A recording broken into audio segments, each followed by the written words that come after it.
मुक्ताई नगर, ज्याच्या नावातच इतकी ऊर्जा आहे, आदिशक्ती मुक्ताईचा वास आहे, आशीर्वाद आहे. अशा या मुक्ताई नगर मध्ये नगरपंचायतच्या निवडणुकीच्या प्रचारासाठी मी आलेली आहे.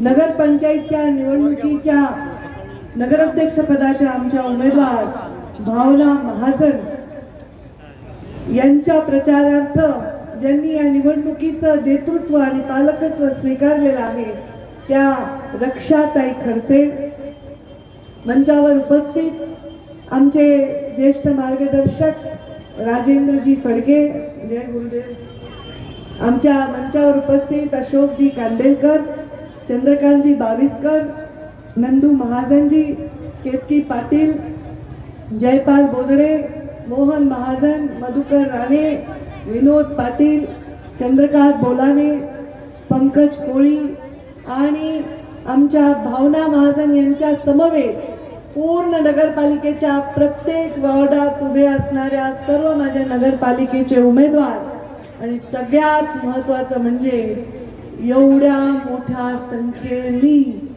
जमलेल्या माझ्या माय माऊल्यांनो आणि वडीलधारी मंडळी देखील इथे दिसत आहेत, मला युवा बांधव देखील दिसत आहेत.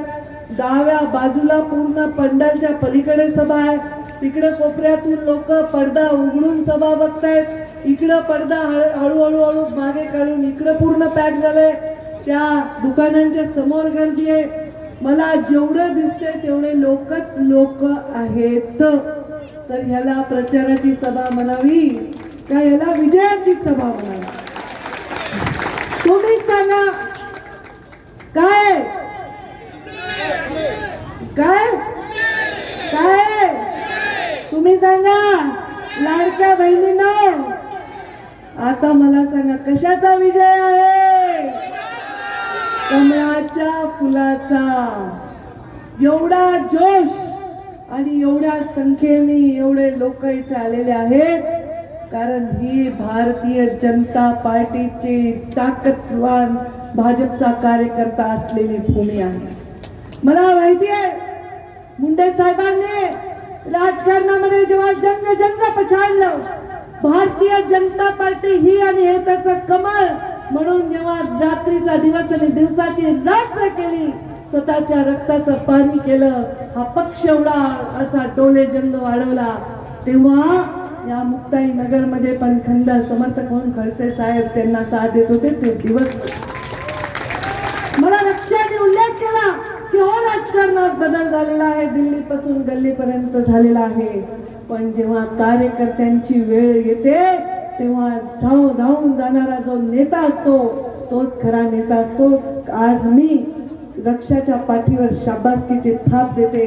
ज्याला रक्षाला 3 वेळा तुम्ही खासदार केलं, तिला मंत्री केलं आणि म्हणून आज ही निवडणूक लढण्याचं धारिष्ठ तिच्यामध्ये आहे आणि तुमच्यासाठी काम करण्याची तिची इच्छा आहे. हो मी म्हणले मी नेहमीच बाजू घेते. पहिल्यांदा मला आठवतं डॉक्टर फडकेंना माहीत असेल 14च्या तिकिटाचा किस्सा, तेव्हा सुद्धा रक्षा खडसेचं तिकीट आहे गाजलेलं होतं. परत 19ला सुद्धा प्रीतम मुंडे रक्षा खडसे निवडून येणार नाहीत, निगेटिव्ह सर्वे. मी दसरा मेळाव्यात सांगितलं होतं हे बघा हे सगळे सर्वे, त्या दोघी मोठ्या मताने निवडून आल्या आणि रक्षा प्रीतम ताई माझ्यापेक्षा लहान आणि रक्षाला ती लहान बहीण मानते. म्हणजे रक्षात आमचं बाळच झालं इतकं लहान आणि तिने फार लहान वयामध्ये तिच्यावर हा सगळा व्याप आहे आणि तिचे खंदे समर्थक तुम्ही सगळे त्या पाठीशी उभे आहात. पक्षाचा प्रत्येक कार्यकर्ता भारतीय जनता पार्टीमध्ये महत्वाचा आहे. मी म्हणते भारतीय जनता पार्टी हा का वेगळा पक्ष आहे? कारण आमचा कार्यकर्ता प्रधानमंत्री जरी झाला तरी भाजपाच्या बैठकीत तो सामान्य कार्यकर्ता म्हणूनच वावरत असतो. ही आमची शिकवण आहे, ही आमचे संस्कार आहे. जनसंघापासून भारतीय जनता पार्टीपासून 2च खासदार निवडून येतात. या पक्षाला काही भविष्य नाही म्हणणाऱ्यांना 3दा प्रधानमंत्री नरेंद्र मोदी झाले, ही फार मोठी तक्रार आहे. आणि परत 3ऱ्यांदा मुख्यमंत्री देवेंद्र फडणवीसांनी मुख्यमंत्री पदाची शपथ घेतली. हा सामान्य कार्यकर्त्यांचा झालेला विजय आहे. मला माझ्या एका मैत्रिणीने विचारलं, अगं तू एवढी का मरमर करते, तुझी थोडी निवडणूक आहे, तुझं कोणी उभं आहे का? मला रे या कार्यकर्त्यांच्या परिश्रमामुळे, या कार्यकर्त्यांच्या परिश्रमामुळे आज रक्षा मंत्री आहे, मी मंत्री आहे आणि आम्ही आज एवढ्या मोठ्या पदावर आहोत. हे केवळ माझ्या कार्यकर्त्यांमुळे शक्य आहे.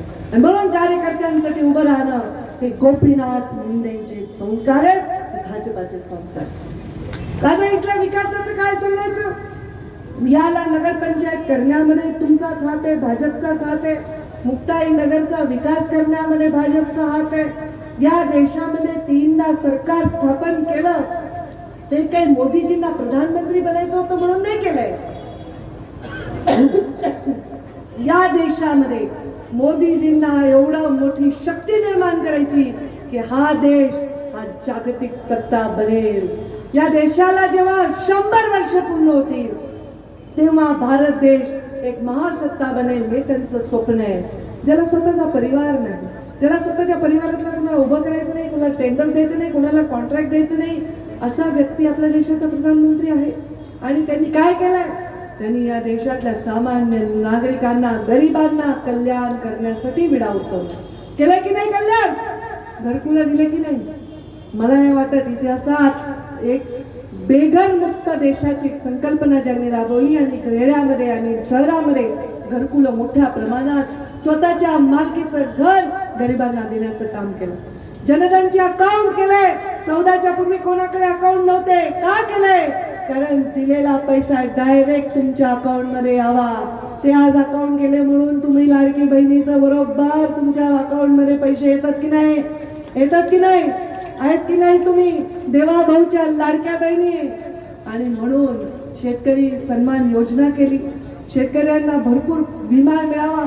नॅशनल हायवे झाले तर पांढरण रस्ते सुद्धा व्हावे. ग्रामीण रस्ते झाले तर घरकुलं सुद्धा व्हावे. बचत गटाची चळवळ राबवली तर लाडकी बहीण सुद्धा व्हावी. मुलगी वाचवावी, मुलगी शिकवावी. कोणी विचार केला आतापर्यंत या देशामध्ये? केला तो फक्त प्रधानमंत्री नरेंद्र मोदींनी केला. का केला? कारण आई गरीब, बाप गरीब. गरिबीची चव त्यांना माहित होती, गरिबाचं दुःख त्यांना माहित होतं. म्हणून डोळ्यात गेलेला धूर त्यांच्या डोळ्यात ते प्रधानमंत्री होईपर्यंत विसरले नाही. म्हणून उज्ज्वला गॅस आपल्यापर्यंत आला. प्रधानमंत्री नरेंद्र मोदींनी पाहिली गरिबी. पोशाख गणवेश घ्यायची परिस्थिती नसलेलं त्यांनी आयुष्य पाहिलं. म्हणून शिक्षण आणि पोषणावर त्यांनी जोर दिला. त्यांनी गरिबी पाहिली म्हणून गरिबांच्या इलाजासाठी आयुष्यमान भारत सारखी योजना आणली. मी मुख्यमंत्री देवेंद्र फडणवीसांचं असंख्य कामांसाठी अभिनंदन करू इच्छिते. खूप कामं केले, पण मी त्यांचं सगळ्यात चांगलं अभिनंदन एका गोष्टीसाठी करू इच्छिते की त्यांनी मुख्यमंत्री सहायता निधी कक्ष स्थापन केला. रोज मी 4-5 लाखाचे लोकांचे इलाज करून देते एका पत्रावर, केवळ एका पत्रावर. कोणाला एक पैसा मोजायची गरज. अरे ही केवढी मोठी सेवा आहे. कारण भारतीय जनता पार्टीच्या संस्कारामध्ये सेवा आहे. भारतीय जनता पार्टीच्या इतिहासामध्ये सेवा आहे. भारतीय जनता पार्टीचा अंत्योदयचा नारा आहे. पंडित दीनदयाळ उपाध्यायांनी तो आम्हाला दिलेला. अंत्योदय म्हणजे काय? जो अंतिम आहे त्याचा उदय करायचा, त्याचं उत्थान करायचं, अशी आमची शिकवण आहे. आणि म्हणून या सगळ्या योजनांचा आम्ही पाढा आपल्या समोर वाचला. तुमची car, electric panel, data server आगीपासून सुरक्षित आहे का? नाही? मग आजच बसवा F protect temperature activated fire suppression device. यामध्ये आहे eco friendly non toxic pressurised liquid, जे आग लागल्यास क्षणार्धात ऍक्टिव्हेट होऊन आगीवरती मिळवते नियंत्रण. बसवण्यास अतिशय सोपे आणि सुटसुटीत टेकालिपचे एक दर्जेदार उत्पादन एफ प्रोटेक्ट.